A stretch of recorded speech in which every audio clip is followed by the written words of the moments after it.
സവാള ഗിരി സവാള ഗിരി ഗിരി ഗിരി ഗിരി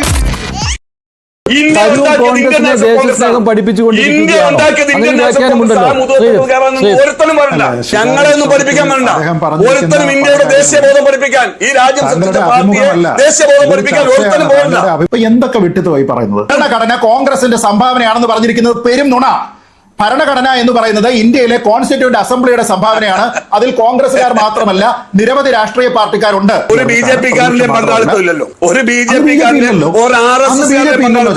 ചേട്ടാ. അന്ന് BJP ഇല്ല, RSS ഒരു പൊളിറ്റിക്കൽ പാർട്ടി അല്ല. അന്ന് ഹിന്ദു മഹാസഭ ഉണ്ടെന്നേ. ആര് പറഞ്ഞ കാര്യമില്ലെന്ന്? അവർക്കും താങ്കൾ ഇങ്ങനെ ഈ ചോദ്യം കേൾക്കുന്ന സമയത്ത് അസ്വസ്ഥത കാണിക്കുന്നത് എന്തിനാണ്? അല്ലാതെ നിങ്ങൾ പറഞ്ഞ നുണ. ചർച്ചയിൽ മറുപടി പറഞ്ഞില്ല. എന്റെ പൊന്ന്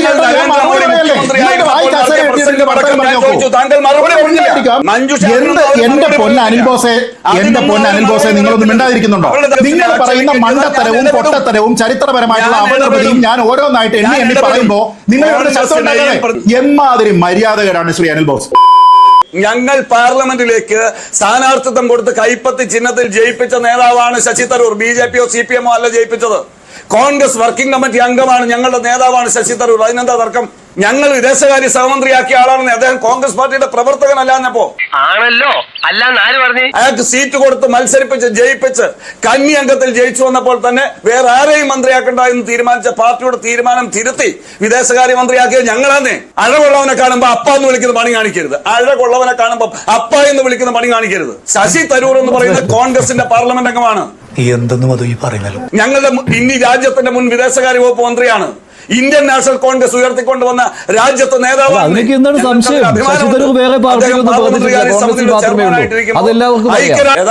അല്ല, തരൂർ വേറെ പാർട്ടിയിലൊന്നും പ്രവർത്തിച്ചിട്ടില്ല. കോൺഗ്രസ് ഉയർത്തിക്കൊണ്ട് വന്നത് തന്നെയാണ്. അതിനൊന്നും സംശയമില്ല, ആർക്കും തർക്കമില്ല. അല്ല, പിന്നെ നിങ്ങൾ എന്താ അഴകുള്ളവനെ കാണുമ്പോ? ഞാൻ അത് തന്നെയാ പറഞ്ഞത്. ഞങ്ങളുടെ പാർട്ടിയുടെ നേതാവിന്റെ അഴക് കാണുമ്പോൾ അപ്പ എന്ന് വിളിക്കാൻ ഒരുത്തനും പോരട്ടാന്നാണ് ഞാൻ പറഞ്ഞത്. അത് കൊള്ളാം. നിനക്കെന്താ ഇത്ര ചൊറിച്ചില്? കോൺഗ്രസ് പാർട്ടിയുടെ വർക്കിംഗ് കമ്മിറ്റി അംഗം, മുൻ വിദേശകാര്യ വകുപ്പ് മന്ത്രി, ഞങ്ങൾ പലവട്ടം ജയിപ്പിച്ച പാർലമെന്റ് അംഗം, അദ്ദേഹത്തിന്റെ കഴിവിനെ, മെറിറ്റിനെ ഞങ്ങൾ മാനിക്കുന്നുണ്ടാണ് ഞങ്ങൾ സ്ഥാനാർത്ഥിയാക്കിയത്, ഞങ്ങൾ മന്ത്രിയാക്കിയത്, ഞങ്ങൾ കോൺഗ്രസിന്റെ നേതാവാക്കി വെച്ചിരിക്കുന്നത് കൊള്ളാവുന്നവനായതുകൊണ്ടാണ്. അതിനൊന്നും ഇല്ലേ? മനസ്സിലായില്ലേ? കൊള്ളാവുന്നവനായതുകൊണ്ടാണ്. രാജ്യത്തിനെതിരല്ല, രാജ്യമെടുക്കുന്ന തീരുമാനങ്ങൾക്കെതിരല്ല. അല്ല, പിന്നെ നിങ്ങൾ എന്താണ് പറയുന്നത്? നിങ്ങൾ ഇതുവരെ പറഞ്ഞുകൊണ്ടിരുന്നത് എന്താ? ഈ ചർച്ചയിൽ ഇത്രയും നേരം നിങ്ങൾ പറഞ്ഞുകൊണ്ടിരുന്നത് എന്താ? നിങ്ങൾ സ്ഥാപിക്കാൻ ശ്രമിച്ചത് എന്താ? പാർട്ടിയുടെ ആളാണ് എന്ന നിലയിലല്ലേ നിങ്ങൾ വ്യാഖ്യാനിക്കാൻ ശ്രമിച്ചത്? കോൺഗ്രസ് രാജ്യവിരുദ്ധരാണെന്ന് സ്ഥാപിക്കാനല്ലേ നിങ്ങൾ ശ്രമിച്ചത്? അങ്ങനെയാണോ? ഈ രാജ്യം ഉണ്ടാക്കാൻ അറിയാമെങ്കിൽ, ഈ രാജ്യം സൃഷ്ടിക്കാൻ അറിയാമെങ്കിൽ, ഈ രാജ്യത്തിന് അതിർവരമ്പുകൾ ഉണ്ടാക്കാൻ അറിയാമെങ്കിൽ, ഈ രാജ്യത്തിന് ഭരണഘടന ഉണ്ടാക്കാൻ അറിയാമെങ്കിൽ, 19 വർഷം ഈ രാജ്യം ഭരിക്കാൻ അറിയാമെങ്കിൽ, ഈ രാജ്യം സൃഷ്ടിച്ച കോൺഗ്രസിന്റെ വേദനയൊന്നും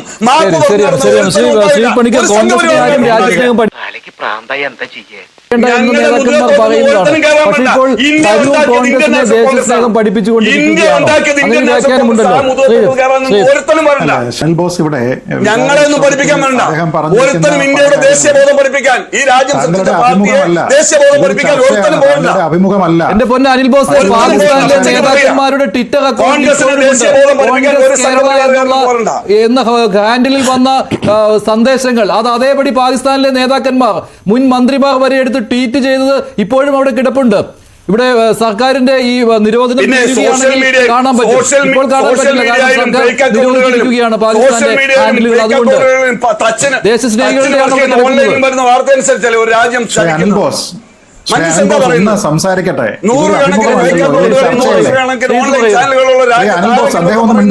നിങ്ങൾ വർത്തമാനം പറയരുത്. എന്റെ സമയത്ത് ഞാൻ വിട്ടും കോൺഗ്രസ് പാർട്ടിയെ എല്ലാ കോൺഗ്രസ് നേതാക്കളും പ്രവൃത്തിയിലും കാണിക്കണം. ശരി, ശ്രീത്ത്, അത് തന്നെയാണ് പറയുന്നത്. കോൺഗ്രസിനെ അത് പറയാൻ പറ്റൂ. രാജ്യത്തെ ഒറ്റുകൊടുക്കാൻ അത് മനസ്സിലാവില്ല. രാജ്യത്തെ ഒറ്റുകൊടുത്ത സംഘപരിവാറുകാരന് രാജ്യബോധം എന്തെന്ന് മനസ്സിലാവില്ല. അവന്റെ മോന്തയ്ക്ക് തന്നെ കൊള്ളാം. ഈ ഭാഗത്ത് അദ്ദേഹം ഈ ഓൾ പാർട്ടി മീറ്റിംഗ് വിളിച്ചതിനെ കുറിച്ച് നമ്മുടെ ചർച്ചയിലെ സഹപാനലിസ്റ്റ് പറഞ്ഞ സമയത്ത് അദ്ദേഹം പറഞ്ഞത്, പ്രതിപക്ഷത്തിനെ വിളിച്ചു എന്ന് മാത്രം കരുതണ്ട, എല്ലാവരും ഉണ്ടായിരുന്നു, ഭരണപക്ഷത്തു നിന്നുള്ള ആൾക്കാരും ഉണ്ടായിരുന്നു എന്നാണ്. എന്നാൽ എനിക്ക് വലിയ അതിശയം തോന്നിയത് അതേ അനിൽ ബോസ് തന്നെ അടുത്ത ശ്വാസത്തിൽ പറയുന്നത്, ഈ രാജ്യത്തിന് ഒരു ഭരണഘടന ഉണ്ടാക്കാൻ അറിയാമെങ്കിൽ കോൺഗ്രസിന് ഇതൊക്കെ അറിയാമെന്ന. ഭരണഘടന ഉണ്ടാക്കിയത് കോൺഗ്രസ് ഒറ്റയ്ക്ക്? കോൺഗ്രസിന്റെ മാത്രമായിട്ടുള്ള സംഭാവനയാണോ ഭരണഘടന? വേറെ ആരും കോൺസ്റ്റിറ്റ്യൂന്റ് അസംബ്ലിയിൽ ഉണ്ടായിരുന്നില്ലേ? അപ്പൊ എന്തൊക്കെ വിട്ടിത്തമായി പറയുന്നത്? അപ്പൊ ഓൾ പാർട്ടി മീറ്റിംഗ് വരുന്ന സമയത്ത് എല്ലാവരും ഒരു ബി ജെ പി കാരന്റെ പങ്കാളിത്തം ഇല്ലല്ലോ, ഒരു ബി ജെ പി ചേട്ടാ, അന്ന് ബി ജെ പി ഇല്ല. RSS ഒരു പൊളിറ്റിക്കൽ പാർട്ടി അല്ല. അന്ന് B J P Hindu Mahasabha ഉണ്ടല്ലോ. ഇവർക്ക് ആർക്കും ഒരു കാര്യമില്ലെന്ന്. അന്ന് ഹിന്ദു മഹാസഭ ഉണ്ടെന്നേ. ആര് പറഞ്ഞ കാര്യമില്ലെന്ന്? അവർക്കും കാര്യമില്ല. ഈ ചെക്കന്റെ സംസാരം എനിക്ക് തീരെ പിടിക്കില്ല കേട്ടോ. ആര് പറഞ്ഞ കാര്യമില്ലെന്ന്? ഹിന്ദു മഹാസഭയിലുള്ള എത്രയോ ആൾക്കാരുടെ എത്രയോ പ്രസ്താവനകളും കാര്യങ്ങളും ചർച്ചകളിൽ ചേർന്നതിന് ശേഷം അതാണ് ശരി എന്ന് കണ്ടുകൊണ്ട് പണ്ഡിറ്റ് ജവഹർലാൽ നെഹ്റുവും BR അംബേദ്കറും ഭരണഘടനയിൽ ചേർത്ത് വെച്ചിട്ടുണ്ട്. താങ്കൾക്ക് അറിയില്ലേ? ഇതിനാണ് ക്യാൻസൽ കൾച്ചർ എന്ന് പറയുക. അതായത് ഞങ്ങളാണ് രാജ്യത്തിന് സ്വാതന്ത്ര്യം, ഞങ്ങളാണ് ഭരണഘടന. എന്താ താങ്കൾ ഇങ്ങനെ ഈ ചോദ്യം കേൾക്കുന്ന സമയത്ത് അസ്വസ്ഥത കാണിക്കുന്നത് എന്തിനാണ്? ഭരണഘടന കോൺഗ്രസിന്റെ സംഭാവനയാണ്. സ്വാതന്ത്ര്യ സമരത്തിൽ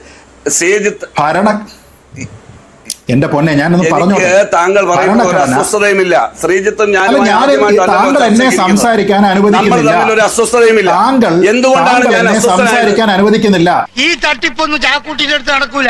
സംസാരിച്ച് സമയം കളയാൻ വേണ്ടി താങ്കൾ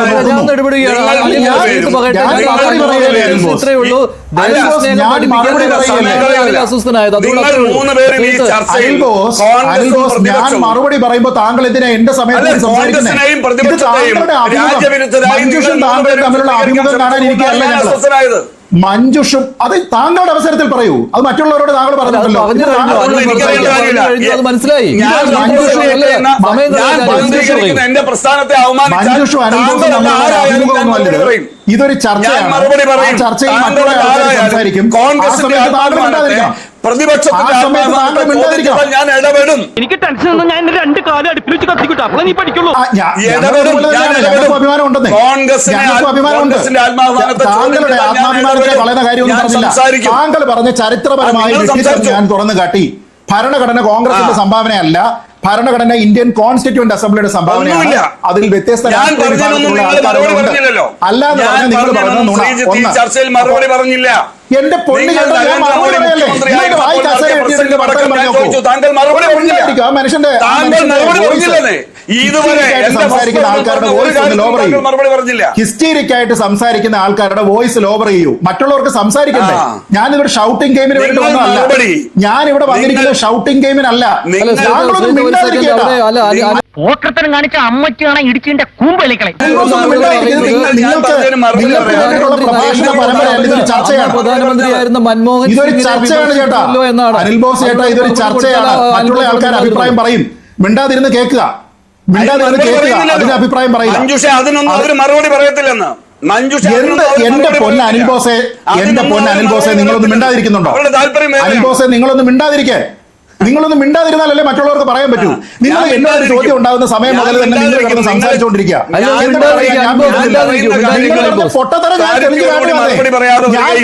നിങ്ങൾ പറയുന്ന മണ്ടത്തരവും പൊട്ടത്തരവും ചരിത്രപരമായിട്ടുള്ള അപകടവും ഞാൻ ഓരോന്നായിട്ട് എണ്ണി പറയുമ്പോ നിങ്ങൾ ഇവിടെ ശബ്ദം ഉണ്ടാകാതെ.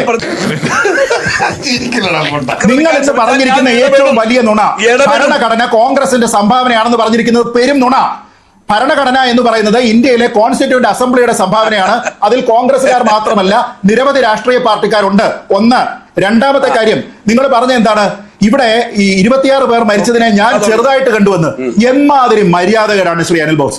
ഞാൻ ഈ ചർച്ചയിലോ ഇന്നേ വരെയുള്ള എന്റെ ഏതെങ്കിലും ഒരു അഭിപ്രായ പ്രകടനത്തിലോ ഈ 26 പേർ മരിച്ചത് ചെറുതായിട്ട് കണ്ടോ? അത് നിങ്ങളുടെ സംസ്കാരമായിരിക്കും.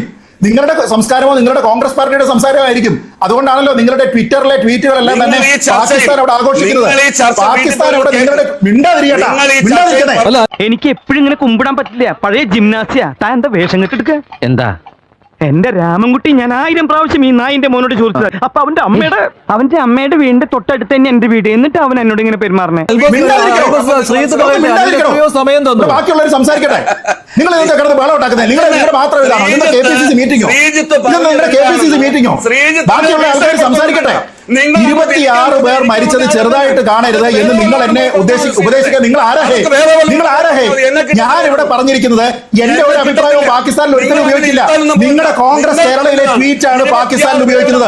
നിങ്ങളുടെ കോൺഗ്രസ് കേരളയിലെ ട്വീറ്റ് പ്രധാനമന്ത്രി നരേന്ദ്രമോദിയുടെ തലയില്ലാത്ത ചിത്രം നിങ്ങൾ വെച്ചതിന് ശേഷം നിങ്ങൾ ഈ രാജ്യത്തിനെ അപമാനിച്ചു. ആ മര്യാദകേടിന്റെ 7 അയലത്ത് ഇന്ത്യയിലെ ഒരാളും വന്നിട്ടില്ല. ഇന്ത്യയിലെ ഒരാളും വന്നിട്ടില്ല. മാങ്ങാത്തൊലിന്നാ പറയണേ. നിന്റെ പൊന്നുമൊക്കെ ഒന്നും അറിഞ്ഞൂടല്ലേ? അയ്യടാ. ഷിംല പാക്ടിനെ പറ്റി നിങ്ങൾ പറഞ്ഞത് എന്തൊരു വിഡ്ഢിത്തമാണ്. ഷിംല പാക്ട് വന്നിരിക്കുന്ന 1971 65 വേറെ കണ്ടീഷൻ ഉണ്ടായിരുന്നു. 65 ഈ അലക്സി കെസിഗിൻ 2 രാജ്യങ്ങളോടും പറയുകയാണ് ഞാൻ മധ്യസ്ഥത വഹിക്കാം എന്ന് പറഞ്ഞ സമയത്ത് ഇവിടെ ലാൽ ബഹാദൂർ ശാസ്ത്രി സമ്മതിച്ചെന്നേ. ഇവിടെ ലാൽ ബഹാദൂർ ശാസ്ത്രിയും അവിടെ അയൂബ് ഖാനും സമ്മതിച്ചതിന് ശേഷമാണ് ഈ ചർച്ച നടത്തിയത്. 71 ഷിംല കരാറിൽ നിന്ന് പാകിസ്ഥാൻ പിന്മാറിയത് കോൺഗ്രസ്സുകാർ അറിഞ്ഞില്ലേ? കോൺഗ്രസ്സുകാർ India Indus waters treaty suspend ചെയ്യുന്ന സമയത്ത് അവിടെ പാകിസ്ഥാൻ പറഞ്ഞെന്താ, ഷിംല എഗ്രിമെന്റ് ഞങ്ങൾ വയലേറ്റ് ചെയ്യുന്നു. ഷിംല എഗ്രിമെന്റ് വയലേറ്റ് ചെയ്തതുകൊണ്ടാണ് ചേട്ടാ ഇപ്പൊ നമ്മൾ അവിടെ പോയി അറ്റാക്ക് ചെയ്തത്. കാരണം ആംഡ് കോൺഫ്ലിക്റ്റിലേക്ക് ഈ 2 രാജ്യങ്ങളും പോവില്ല എന്നും ടെറിട്ടോറിയൽ ഇന്റഗ്രിറ്റി ബ്രീച്ച് ചെയ്യാൻ പോവില്ല എന്നും അവരുടെ സ്ഥലത്തേക്ക് കടന്നു കയറില്ല എന്ന് പറഞ്ഞിരിക്കുന്നത് ഷിംല കരാറിലാന്നേ. ഈ ഷിംല കരാർ വയലേറ്റ് ചെയ്ത് പാകിസ്ഥാൻ പോയത് കൊണ്ടാണ് ഇന്ത്യ അങ്ങോട്ട് കടന്നു കയറിയിട്ടുണ്ടെങ്കിൽ കടന്നു കയറിയത്. ഷിംല കരാറിലാണ് മധ്യസ്ഥതയെ പറ്റി പറഞ്ഞിരിക്കുന്നത്. പാകിസ്ഥാൻ അതിൽ നിന്ന് പിന്മാറിയ പിന്നെ ഇന്ത്യയോടൊപ്പം ചേർന്നിട്ടാണോ ഈ കരാർ എഴുതുന്നത്? അങ്ങനെ ഒരു കരാറുമില്ല. ഷിംല കരാറിൽ നിന്ന് അതിന്റെ സെക്കൻഡ് പാർട്ടി മാറിക്കഴിഞ്ഞാൽ അതിലെ ഫസ്റ്റ് പാർട്ടി ആയിട്ടുള്ള ഇന്ത്യക്ക് പിന്നെ ആ കരാർ അംഗീകരിക്കേണ്ടത് കാര്യമില്ലാത്തത് കൊണ്ടാണ് ആംഡ് കോൺഫ്ലിക്റ്റിലേക്ക് പോയിരിക്കുന്നത്. പിന്നെ ഗുജറാത്ത് പ്രധാനമന്ത്രി ആയിരിക്കും നരേന്ദ്രമോദി പറഞ്ഞിരിക്കുന്നത് നിങ്ങൾ ഇന്ന് പറയുന്ന പോലുള്ള രാഷ്ട്രീയമാണ്. സോഫിയ ഖുറേഷിയെ അപലപിച്ചിരിക്കുന്ന മധ്യപ്രദേശിലെ BJP MP അല്ലെങ്കിൽ മന്ത്രി അല്ലെങ്കിൽ ഉപമുഖ്യമന്ത്രി ഇങ്ങനെയുള്ള ആൾക്കാർ പറഞ്ഞിരിക്കുന്നത് മര്യാദകേടാന്ന് പറഞ്ഞാൽ എനിക്ക് ബുദ്ധിമുട്ടില്ല. പക്ഷെ നിങ്ങൾക്ക് പറയാമോ കേരളത്തിലെ കോൺഗ്രസിന്റെ ട്വിറ്റർ ഹാൻഡിലിൽ നിന്ന് ദേശവിരുദ്ധമായിട്ടുള്ള ട്വീറ്റുകൾ വന്നിരിക്കുന്നത് തെറ്റാണെന്ന് അനിൽ ബോസിന് പറയാൻ കഴിയുമോ? പ്രധാനമന്ത്രിയുടെ തല അവിടെ ഇല്ലാത്ത ചിത്രം വെച്ചിരിക്കുന്നത് മോശമാണെന്ന് പറയാൻ കഴിയുമോ? എന്റെ പ്രസ്താവനയല്ല, നിങ്ങളുടെ പാർട്ടിയുടെ പ്രസ്താവനയാണ് പാകിസ്ഥാനിലെ ആൾക്കാർ ഉപയോഗിച്ചുകൊണ്ടിരിക്കുന്നത്. അതിന് ഇടവരുത്തരുതായിരുന്നെന്ന് അനിൽ ബോസിന് പറയാൻ പറ്റുമോ? വടേറ്റിവാർ എന്ന് പറയുന്ന നിങ്ങളുടെ മഹാരാഷ്ട്രയിൽ നിന്നുള്ള MP അങ്ങനെ പറഞ്ഞിരിക്കുന്നത് എന്താണ്? അവിടെ ഭീകരവാദികൾ ആരുടെ മതം ചോദിച്ചിട്ടൊന്നും വെടിവെച്ചിട്ടൊന്നുമില്ല, മതം ചോദിക്കാനല്ലേ അവർക്ക് നേരമെന്ന്. ആരെയാണ് അപമാനിച്ചത്? അവിടെ വന്ന് ഈ ട്രോമ അനുഭവിച്ചിരിക്കുന്ന അവിടെ രക്തസാക്ഷികളുടെ ബന്ധുക്കളായിട്ടുള്ള സർവൈവേഴ്സിനെ അവരുടെ സ്റ്റേറ്റ്മെന്റിനെ വിശ്വസിക്കാതെ കോൺഗ്രസിന്റെ MLA വടേറ്റിവാർ മഹാരാഷ്ട്രയിൽ അയാൾ അപമാനിച്ചു. നിങ്ങൾ അപലപിച്ചോ? അനിൽ ബോസ് അപലപിച്ചോ? നിങ്ങൾക്ക് നട്ടലുണ്ടെങ്കിൽ, നിങ്ങൾക്ക് തണ്ടലുണ്ടെങ്കിൽ നിങ്ങളൊന്ന് അപലപിക്കേ. RB തിമ്മപ്പൂർ നിങ്ങളുടെ കർണാടകയിലുള്ള എക്സൈസ് മന്ത്രി അങ്ങനെ പറഞ്ഞ എന്താ, മതം ചോദിച്ചുകൊണ്ട് ഒരു കൊലപാതകവും നടന്നിട്ടില്ല എന്ന് വെച്ചാൽ നമ്മുടെ നാട്ടിലുള്ള കൊച്ചിയിലുള്ള രാമചന്ദ്രൻ എന്ന് പറയുന്ന ആളിന്റെ മകൾ ഉൾപ്പെടെ സർവൈവേഴ്സ് പറഞ്ഞിരിക്കുന്ന കാര്യത്തിന് പുല്ല് വില കൊടുത്തിരിക്കുന്നത് കോൺഗ്രസ്സുകാരാ. നിങ്ങൾ അപലപിച്ചോ? നിങ്ങളുടെ മുഖ്യമന്ത്രി അവിടെ കർണാടകയിലുള്ള മുഖ്യമന്ത്രി അങ്ങനെ പറഞ്ഞിരിക്കുന്ന പ്രസ്താവന നിങ്ങൾ അപലപിച്ചോ? ചുമ്മാ ഒരു സൈഡിലോട്ട് മാത്രം ഞാൻ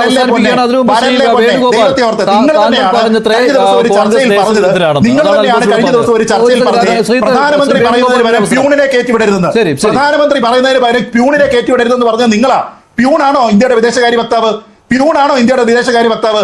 ഹൈക്കമാൻഡ് കൾച്ചറുള്ള ആൾക്കാർക്ക് മറ്റുള്ള ആൾക്കാരെല്ലാവരും പ്യൂണാണെന്ന് തോന്നും, അത് സ്വാഭാവികമാണ്. പക്ഷെ അതിന് മറ്റുള്ള ആൾക്കാരെ കിട്ടത്തില്ല. ഇവിടെ നിന്ന് എന്റെ കൺട്രോൾ തെറ്റി സാറ് പോയിക്കോ. തിന്നാ തൂറ എന്തിനാ ഇത്രയും തൂക്കമുള്ള ആൾക്കാരെ ദൈവം സൃഷ്ടിച്ചേക്കണേ?